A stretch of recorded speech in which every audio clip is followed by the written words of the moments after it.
Boa noite, meu nome é Vitor, gosto de ser chamado de menino, sou trabalhador da Casa Espírita Esperança e Amor, aqui da cidade de Uberlândia, Minas Gerais, e estamos hoje começando, dando início ao programa Espiritismo e Vida, com estudo sistematizado de O Evangelho segundo o Espiritismo.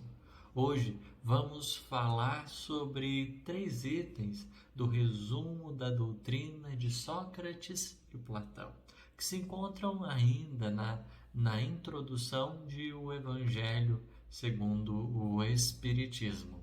E nós sabemos a importância desse estudo, dessas referências que Kardec coloca, como a mostrar em 2 pontos: o cuidado dos céus com a terra, porque em se tratando da verdade, ela não foi oferecida tão somente no momento da história humana, mas quando a gente começa a observá-la mais integralmente, a gente percebe que em diversos pontos, em diversos momentos no globo, o Criador ofereceu o melhor.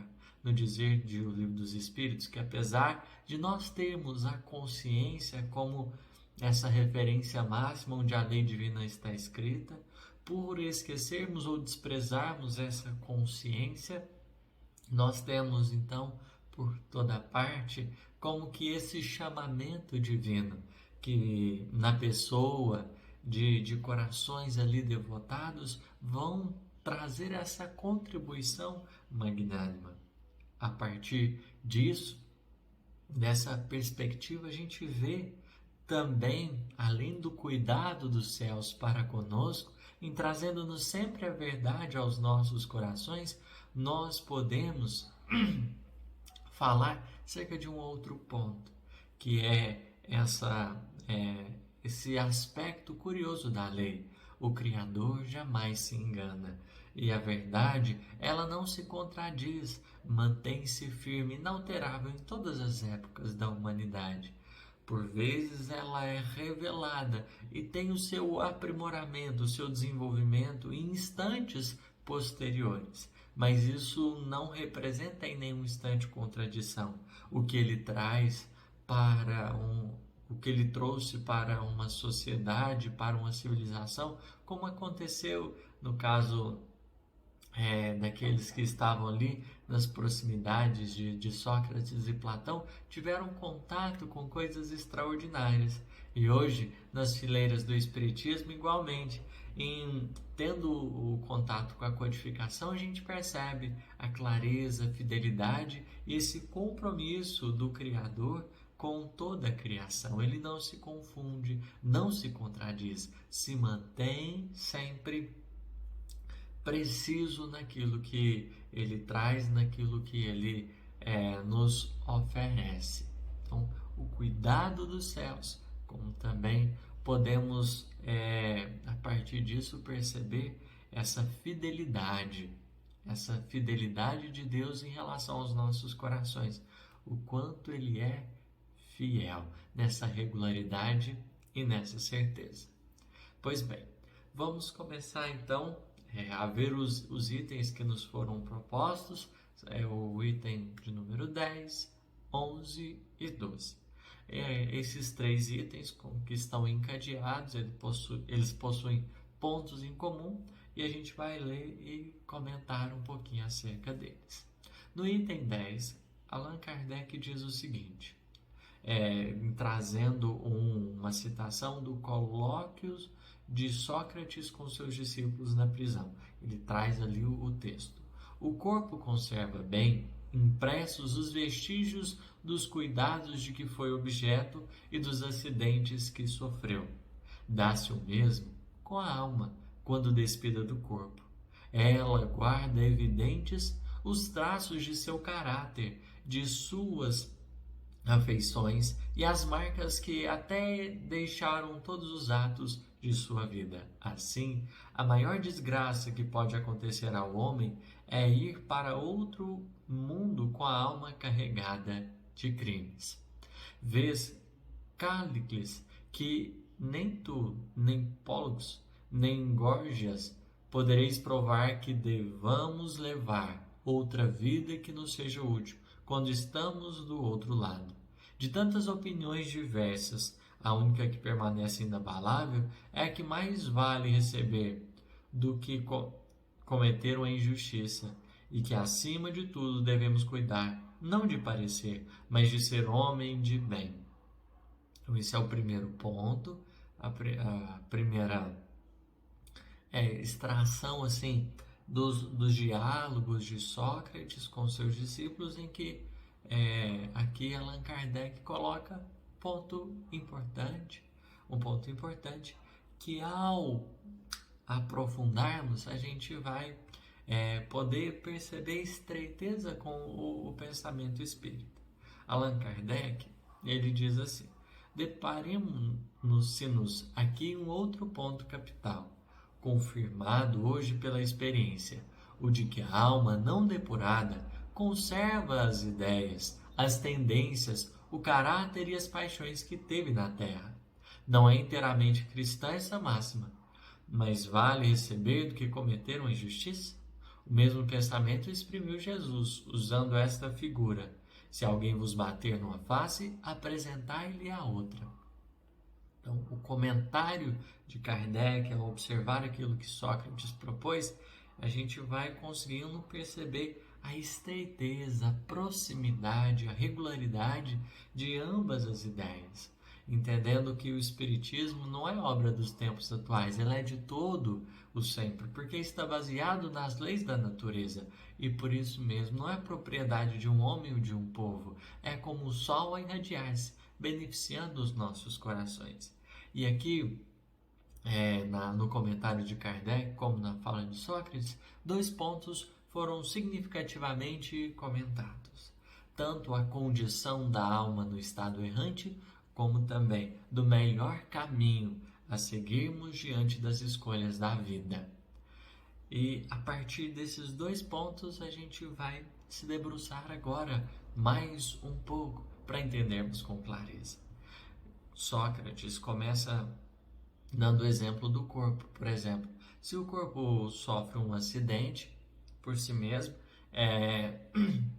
ele vai carregar ali as marcas, as impressões, os vestígios de que de alguma forma ele tenha sido afetado. Então, no caso de um acidente que tenha lesado os braços, as pernas, a gente vai poder perceber isso no momento posterior, igualmente ao acidente. Não só na hora, mas igualmente a gente vai poder ali reconhecer os vestígios. O que acontece com esse corpo sempre tem impressões muito verdadeiras. E analogamente a isso, conforme ele vai dizer, quando despida do corpo, a alma guarda evidentes os traços de seu caráter, de suas afeições e as marcas que até então deixaram todos os atos de sua vida. Isso equivale a dizer que conforme a experiência a que a alma tenha se entregado, conforme a experiência a que a alma tenha se destinado, a maneira e como tudo isso se deu, geram marcas importantes que vão caminhar, mesmo no além-túmulo. Isso quer dizer também que, entre outras palavras, em desencarnando, não existe o apagamento. Não é uma porta à santidade. Nós como que permaneceremos como estávamos aqui. André Luiz, nosso querido André Luiz, no prefácio do Nosso Lar, vai dizer o seguinte: cerrar os olhos carnais constitui operação demasiadamente simples. Permutar a roupagem física não decide o problema fundamental da iluminação. Como a troca de vestidos, nada tem que ver com as soluções profundas do destino e do ser. Com essas ideias aqui entrelaçadas, tanto de Sócrates, de Allan Kardec, que fala, depara-se-nos aqui um outro ponto capital, confirmado pela experiência, o de que a alma não depurada conserva as ideias, as tendências, o caráter e as paixões que teve na terra. E André Luiz, quando vai falar desse ponto, os três bem alinhados trazem essa perspectiva de que a morte, ela como se apresentasse uma porta. E a partir disso nós trocaremos de ambiente, mas mantendo o que somos. Da mesma forma que se eu sair desse quarto aqui e for para a sala, o que eu sou, eu continuo. Mas apesar do ambiente estar modificado, não é a morte que resolverá os problemas. Allan Kardec, quando começa os estudos mais profundos, quando já se reconhecia crente dessa nova doutrina, o Espiritismo, ele percebe algo muito singular, muito simples, mas que tem um efeito bastante importante diante dos estudos e pesquisas que ele começa a fazer com o plano espiritual. Diz-nos ele que os homens, os espíritos, nada mais são as almas dos homens que aqui habitaram a terra. E se tratando disso, como se encontravam de cá, poderemos percebê-los do mundo espiritual, com as ideias e preconceitos, com a sua maneira de agir e de ser, eles se manifestarão. Eles se manifestarão. E valendo disso, não é porque seja o nome conhecido aquilo que poderemos nós simplesmente dar crédito. É preciso nos atentarmos a essa condição desse espírito, porque em verdade o grau de evolução dele não vai modificar porque desencarnou. Não vai modificar porque desencarnou. Esse ponto muito importante que a gente vê ali na segunda parte do Céu e Inferno, onde temos diversos casos onde é analisado Allan Kardec didaticamente o que ele faz em O Céu e o Inferno. Primeiro na segunda parte, primeiro ele conta um pouquinho do espírito e vai mostrar depois o que se desdobrou do lado de lá. Ele mostra alguns detalhes da vida do espírito enquanto encarnado e mostra igualmente a sua situação desencarnado, para que a gente perceba em verdade que realmente, como André Luiz nos diz, cerrar os olhos constitui operação demasiadamente simples. Permutar a roupagem física não decide o problema fundamental da iluminação, como a troca de vestidos nada tem a ver com as soluções profundas do destino e do ser. É preciso levarmos em conta uma coisa: a nossa condição do lado de lá estará coerente com o que nós tivermos feito aqui. E nesse contínuo, onde a gente vai se preparando a cada existência, é que a gente vai poder perceber o desenvolvimento, o aprimoramento da alma. E aí, o benfeitor André Luiz vai continuar. Caminhos das almas, misteriosos os caminhos do coração, é mister percorrer-vos antes de tentar a suprema equação da vida eterna. É indispensável viver o vosso drama, conhecer-vos detalhe a detalhe no longo processo do aperfeiçoamento espiritual, para que então a gente se despoje das imperfeições e se mostre no lado de lá um tanto que melhor. É indispensável nós nos atentarmos ao plantio que aqui nós estamos fazendo. No livro 50 anos depois, ali temos um momento que lá no finalzinho da obra há uma fala importante.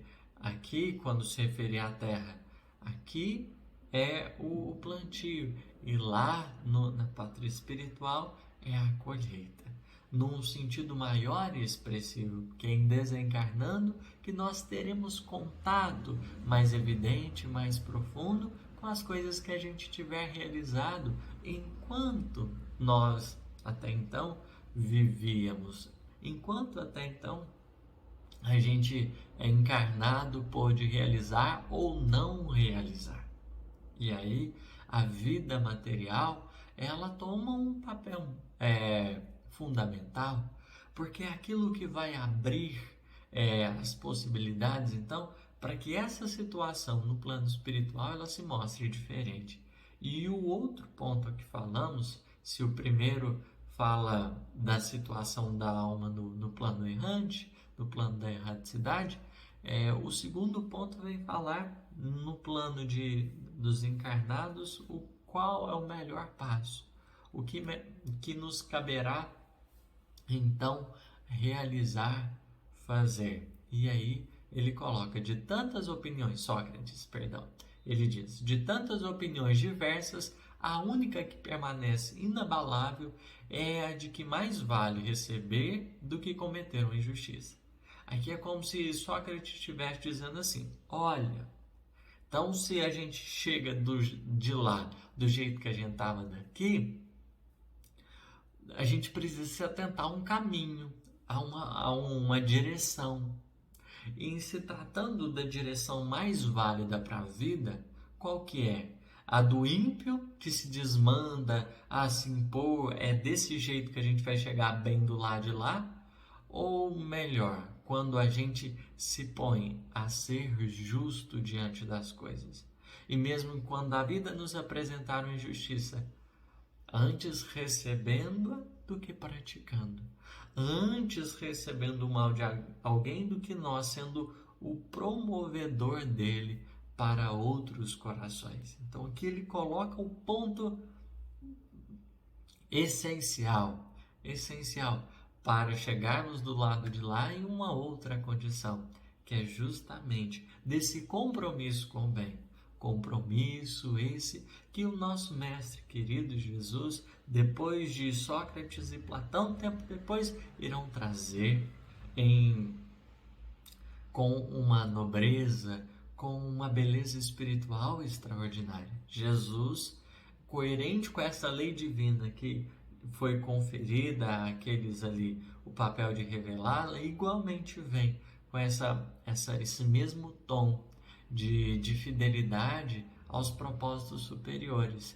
E é então que o Cristo, e aqui Kardec reforça, né, essa máxima que Sócrates trouxe, é o mesmo que Jesus disse: se alguém vos bater numa face, apresentai-lhe a outra. Se os outros abraçam o compromisso com aquilo que é menos digno, nos caberá abraçar o compromisso com o melhor, com o bem que nos cabe fazer. Porque, em verdade, esse meio de depuração mais preciso e é onde o trabalho interior ele se faz mais necessário. Aqui, em se tratando da Terra, esse mundo ainda de provas e expiações com vistas à regeneração, passa por um instante muito delicado, mas que perante aquilo que Sócrates trouxe é fundamental. A gente ainda hoje, como Cristo afirmou, refletirmos na importância desse compromisso com o bem. Diante de tantos conflitos, tantas dissensões, tantos extremismos, é importante essa bandeira do bem, a que nós abraçamos para, com a nossa própria vida, exemplificarmos e darmos testemunho dela. É somente em abraçando sinceramente essa responsabilidade que nós teremos condições, com muita alegria, com todo amor, de depurarmos-nos, permitindo cada vez mais renovarmos essa nossa intimidade, limparmos esses vestígios das imperfeições, das paixões desregradas e desmedidas. É a partir desse compromisso com o bem, fundamentalmente o compromisso com o bem. E aí, esse foi o item 10, o item de número 10. O item 11 trata-se de Sócrates dizendo aos seus juízes. Está dito o seguinte: de duas uma, ou a morte é a destruição absoluta ou é a passagem da alma para um outro lugar. Se tudo tem de extinguir-se, a morte será como uma dessas raras noites que passamos sem sonho e sem nenhuma consciência de nós mesmos. Todavia, se a morte é apenas uma mudança de rota, a passagem para o lugar onde o morto se tem de reunir, que felicidade a de encontrarmos lá aqueles que conhecemos. O meu maior prazer seria examinar de perto os habitantes dessa outra morada e distingui-la, como aqui os que são dignos dos que se julgam tais e não são. Mas é tempo de nos separarmos, eu para morrer, vós para viverdes. Essa é a fala de Sócrates aos juízes que Allan Kardec irá comentar. Segundo Sócrates, os que viveram na Terra se encontram após a morte e se reconhecem. Mostra o Espiritismo que continuam as relações que entre eles se estabeleceram, de tal maneira que a morte não é nem uma interrupção nem a cessação da vida, mas uma transformação, sem solução de continuidade. Houvessem Sócrates e Platão conhecidos ensinos que o Cristo difundiu 500 anos mais tarde, e os que agora o Espiritismo espalha, e não teriam falado de outro modo. Não há nisso, entretanto, o que surpreenda, se consideramos que as grandes verdades são eternas, e que os espíritos adiantados hão de tê-las conhecido antes de virem à Terra. Para os que as trouxeram, que Sócrates, Platão e os grandes filósofos daquele tempo bem podem, depois de ter sido dos que secundaram Cristo na sua missão divina, escolhidos para esse fim, precisamente, por se acharem mais do que outros em condições de lhe compreenderem as sublimes lições, que finalmente pode dar-se, façam eles agora parte da pleide de espíritos encarregados de ensinar aos homens as mesmas verdades. Então, de novo, Allan Kardec ele vai comentar 2 pontos essenciais. O primeiro, em se tratando desse ato de desencarnar, não como uma operação que reseta tudo, mas ela é uma porta de continuidade dessa vida. Já que o espírito é mortal, tendo seu início, mas não tendo seu fim, ele habitará vários corpos e a morte nada será para ele o quê? Esse instante de transição em que ele terá condições de, em sendo chamado a desencarnar, permanecer como era em si mesmo. Né? Não existe essa questão de que nós seremos resetados e a partir daí é como se a gente lá em cima já não lembrasse de ninguém, ou como se não houvesse meios então da gente se identificar com os outros. Não, esse plano espiritual nada mais representa do que a continuidade desse processo evolutivo ao qual nós estamos submetidos por breve tempo. Esse é o primeiro ponto. E depois, Allan Kardec vai falar também dessa concordância. O que Sócrates e Platão trouxeram dentro dos seus ensinos é o que Jesus trouxe, como também o que a doutrina espírita nos ensina. É fundamental que, ao perceber isso, a gente reconheça nesse trabalho grandioso do Criador, que não se contradiz, mas que se mantém verdadeiramente fiel a tudo que faz, a todas a sua criação. Isso quer dizer que dá para confiar, porque ele não falha. Se a gente muda a nossa palavra, se a gente fica sujeito às opiniões, e por vezes por interesses a gente pode mudar de fala, é preciso considerar que esses corações iluminados e benditos abraçam o compromisso que lhes foi dado por Deus. Mantenha essa coerência que é lindíssima. Então, é um ponto fundamental diante disso que Kardec trouxe aqui ao analisar a fala de Sócrates. A gente vai vendo essa ponderação. Simplesmente Kardec está ponderando as coisas, mostrando a grandeza daquilo que foi trazido. E aí, quando a gente vai aprofundar um pouquinho mais nesses 2 pontos desse item 11, a gente vai chegar em considerações muito consoladoras para o nosso coração. porque se em verdade temos condições de encontrarmos aqueles que conhecemos no plano espiritual, nesse outro lugar a que Sócrates se refere, é justo salientarmos que para a mãe que por muito tempo ficou distante de um filho, será mais do que uma alegria, será para ela uma esperança bendita estar ali de novo com a alma que ela tanto ama. Para aqueles que, vitimados pelas injustiças do mundo, tiveram que igualmente se separar, esse instante de reencontro, ele terá um significado e um sentido espiritual extraordinariamente consolador, porque fala desses objetivos de Deus, que com a morte não nos separa, apenas momentaneamente nos coloca em condições de plano espacial diferentes, mas que ainda assim, pelos laços mais sacrossantos do amor, é possível que percebemos essas possibilidades de estarmos uns com os outros, É uma alegria que nos cabe então cultivar, e se tratando dessa certeza de prosseguirmos diante da vida. A morte, ela em si vai abrir essas portas, permitindo-nos com mais propriedade estarmos com as pessoas que nós amamos, já que um dos objetivos essenciais da criação como um todo, segundo informa-nos a doutrina espírita, é da fraternidade universal. Fraternidade essa que Jesus trabalhou ativamente em todos os instantes da sua existência corpórea e ainda continua trabalhando para que as criaturas se vejam como irmãs.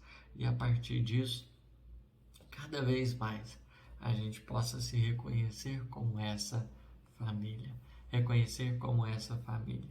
Em um Evangelho segundo o Espiritismo, veremos depois lá na frente que a unicidade da existência, ela como que nos inibe dessas esperanças consoladoras. Tão somente viver aqui, mas quando a gente vai se debruçar e perceber essa diversidade, essa pluralidade de existências, vamos em reconhecendo a máxima expressão de amor do Criador, que não fechando a porta para ninguém, mesmo para os que erraram, permite no desenvolvimento de cada qual esse encontro sempre mais fraterno, que se dá em espírito e verdade.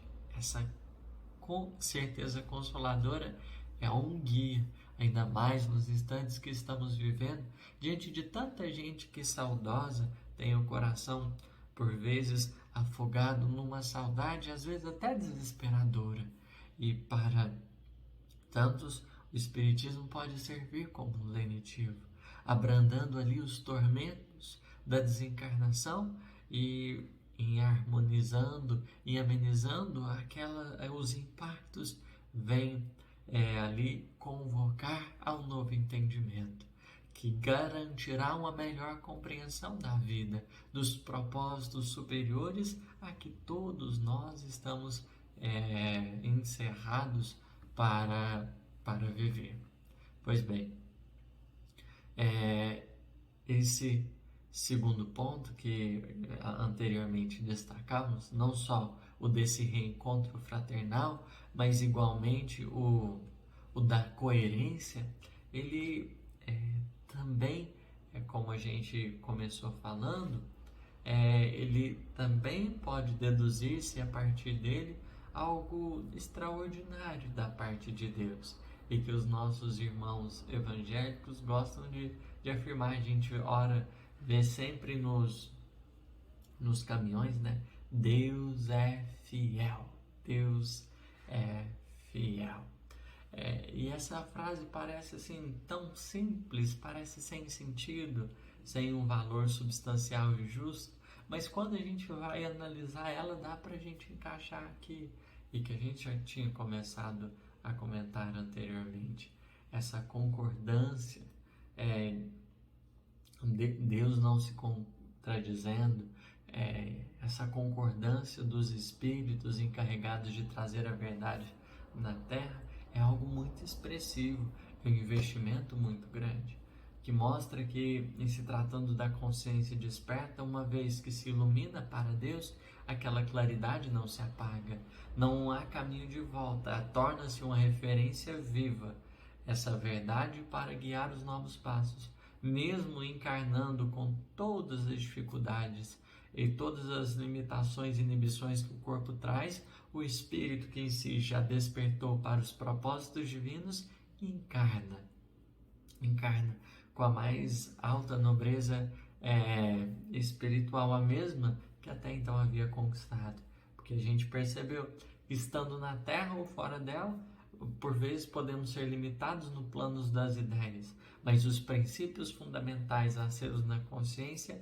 eles não se adormecem. Podem ser ignorados por nós, mas continuam como luzes infinitas. Sócrates, Platão, Jesus e tudo que os espíritos têm realizado em nosso favor nos presentes momentos falam dessa fidelidade do Criador.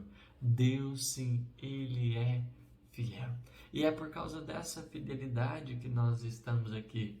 Imaginemos se Deus se contradizesse, que complicado seria, não mais o bem poderia ser levado em conta, que seria o melhor caminho, porque um Deus bipolar nos colocaria assim tão frágeis, tão frágeis.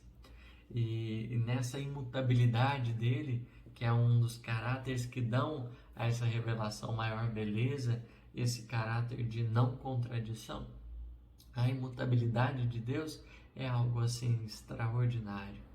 Para nós outros que oscilamos tanto, Deus ser esse ser regular, no sentido de que há nele essa disciplina viva, onde a gente percebe que toda a natureza, tudo no universo se encadeia na mais perfeita harmonia, na mais perfeita harmonia. E essa certeza de encontrarmos as pessoas, de estarmos do lado de lá, como estávamos aqui, da importância do bem que nos cabe fazer, tudo são conclusões que a gente pode ter e procurar na nossa vida como verdadeiros presentes dos céus para os nossos corações, porque representa essa misericórdia dos céus, essa bondade que em si não articula as coisas com vistas a prejudicar-nos nem nos punirmos.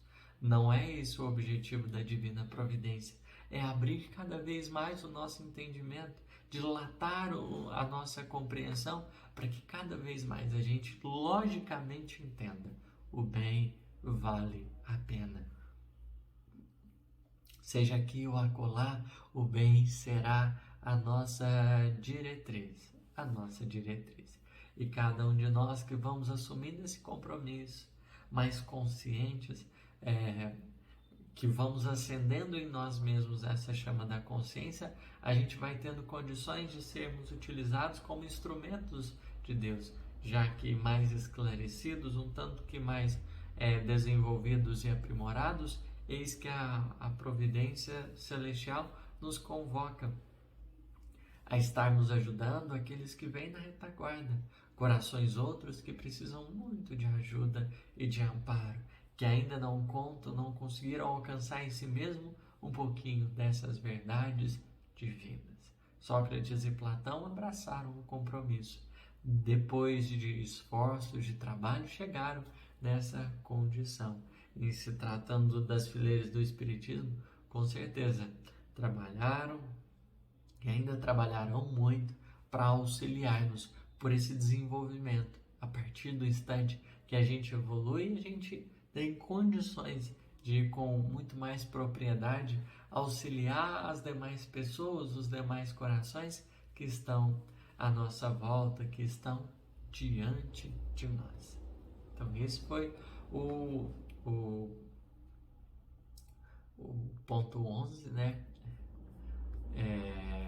Já foi o 10, o 11, agora falta o 12, que a gente vai ter o propósito de comentar aqui. Uma vez que esse estudo minucioso procurando os detalhes, as minúcias, ele está sendo feito para alargar esse grau de compreensão da nossa parte, para que assim a gente consiga perceber melhor essa lei divina, essa fidelidade de Deus. Vamos lá. O item 12. Nunca se deve retribuir com outra uma injustiça, nem fazer mal a ninguém, seja qual for o dano que nos hajam causado. Poucos, no entanto, serão os que admitam esse princípio e os que desentenderem a tal respeito. Nada mais farão, sem dúvida, do que se voltarem uns aos outros, mútuo desprezo. Aí Allan Kardec vai comentar acerca desse pensamento. Não está aí o princípio da caridade, que prescreve não se retribua o mal com o mal e se perdoe aos inimigos? Então, aqui a gente tem condições de ver com beleza a fidelidade, a moral tanto de Sócrates e Platão ali, esse compromisso com esse bem verdadeiro. A lógica de Italião, que até é percebida no Antigo Testamento, ela é muito frágil, porque nos coloca não na independência e na autonomia de fazermos aquilo que nos cabe, mas da gente estar sempre se atentando ao que o outro faz, no sentido de que eu vou agir conforme que o outro fizer para mim. Olho por olho e dente por dente. Se o outro fizer X, eu faço X. Se ele fizer Y, eu faço Y. Esse princípio é muito frágil. Esse elemento de justiça, ele em si não nos coloca na autonomia, mas a gente fica escravo das circunstâncias. Fica escravo das circunstâncias e de si mesmo. Mas quando a gente observa o princípio da justiça divina, que está em fazer aos outros o que a gente gostaria que alguém nos fizesse, e por sinal o mal não entra na conta, eis que a partir desse instante, nós abrimos portas para sairmos desse círculo vicioso que a lei de Italião ela em si encerra, para então caminharmos com autonomia para essa caridade viva e necessária. Caridade que logicamente é o melhor caminho. Logicamente. Não, por vezes abordamos a parte da moralidade como se fossem regras impostas. Mas é preciso que, principalmente nas fileiras do Espiritismo, desenvolvamos melhor a moral. Percebamos ali as estruturas como que intrínsecas ao processo. Percebamos as estruturas intrínsecas ao processo da moral, para que com muito mais propriedade a gente vivencie isso. Às vezes a gente simplesmente fala, é preciso amar os inimigos, mas sem compreender a lógica de tal. É preciso não retribuir o mal com o mal, mas sem compreender o que está por detrás, porque a força do Espiritismo está no contato com a lei, que encontra-se dentro de nós, e a partir do momento que vibra essas certezas confortadoras e consoladoras, que nós vamos tendo a diretriz, o norte para a caminhada e o nosso coração. Então, por que não retribuir uma injustiça com outra? A princípio pode parecer o melhor, mas quando a gente vai se atentando às circunstâncias, como de fato a gente vai percebendo, o bem ele tem uma característica central em se tratando do que nos cabe fazer. Do ponto de vista ético, é aquilo que garante a nossa consciência a maior tranquilidade, porque uma vez estando de acordo com os propósitos superiores a nosso respeito, a gente como que vai garantir essa estabilidade interior. Mas, ao contrário, quando a gente dá vazão à imperfeição, Kardec vai esclarecer no Céu e no Inferno, que como que cada imperfeição moral traz o seu sofrimento. O bem, ele é um caminho em que nós evitamos sofrimentos internos. A partir disso, dá para a gente perceber uma vantagem. É um caminho que a gente vai trabalhando por se estruturar na paz, porque a gente fez o que nos cabia, o que nos devia. E em se tratando das pessoas, elas vão dar o que podem, mas com o que a gente faz, a gente vai fazer uma propaganda de nós mesmos, boa ou ruim, a gente vai mostrar mais frágil, infantil ou mais adulto e maduro. Essa concepção, ela vai colocando a gente no outro plano. Se até então a gente está interessado em ferrar os outros, a gente vai compreender, pera, com esse posicionamento, com essa forma de agir, o que está acontecendo? Eu estou me desgraçando, assim dizendo. Eu estou me complicando. E dessa forma eu não estou contribuindo para que as coisas tenham paz. Dessa forma, aquilo que eu vou fazendo não vai me possibilitar o quê? Contribuir para viver em paz com as pessoas. Se eu me comprazo no mal, em nenhum instante, o que eu vou fazer? Eu vou conseguir viver bem comigo mesmo e com os outros. Porque a todo momento vai ser conflitos e conflitos. E ter paz é uma coisa que todos nós ansiamos. Estar de bem com a vida, feliz, experimentar é um desejo íntimo. E o mal, ele apenas nos complica, porque a gente vai alimentando incêndios que não se apagam. E é justamente com a proposta do bem que nos cabe fazer e que a gente pode fazer, é que a gente vai chegar lá melhor. Em síntese de tudo que a gente abordou, de tudo aquilo que a gente falou aqui, é justo a gente considerar os pontos centrais, então, desses 3 itens que a gente leu. Nós, daqui ou de lá, não importa. Estaremos em determinadas condições que até então tivemos trabalhado para estar. O meu presente é fruto das escolhas do passado. E a maneira que eu me apresentarei no futuro dependerá igualmente daquilo que eu estou realizando nesse exato momento. Encarnado, aqui eu terei um importante papel, porque eu vou como que me preparar para o lado de lá. A morte não resolverá os problemas da evolução, é apenas porta que nos garantirá outro ambiente para reflexão e meditação. Nós teremos em condições, ao desencarnar, de, além de colhermos tal qual a gente o fez, aquilo que a gente realizou, igualmente encontrar as pessoas que a gente ama, os corações benditos, as pessoas que a gente se vê como que ligados e conectados. Sendo assim, todo esse amor, todo esse afeto, eles vão nos possibilitar, diante dos projetos reencarnatórios, voltar cada vez mais fortalecido com esse tento de não mais fazer o mal, mas procurar, acima de qualquer coisa, abraçar o compromisso do bem. Porque o bem vale a pena, Deus é fiel. Aquilo que ele estabeleceu em todo o universo, ele não se contradiz. E quem ele manda, quem ele envia para falar disso, com esse compromisso, igualmente a gente percebe a fidelidade e o grau de responsabilidade com que cada um abraça, oferecendo esses tesouros espirituais, chamado leis divinas. Essas são as nossas reflexões. Ficamos imensamente agradecidos com a presença de todos.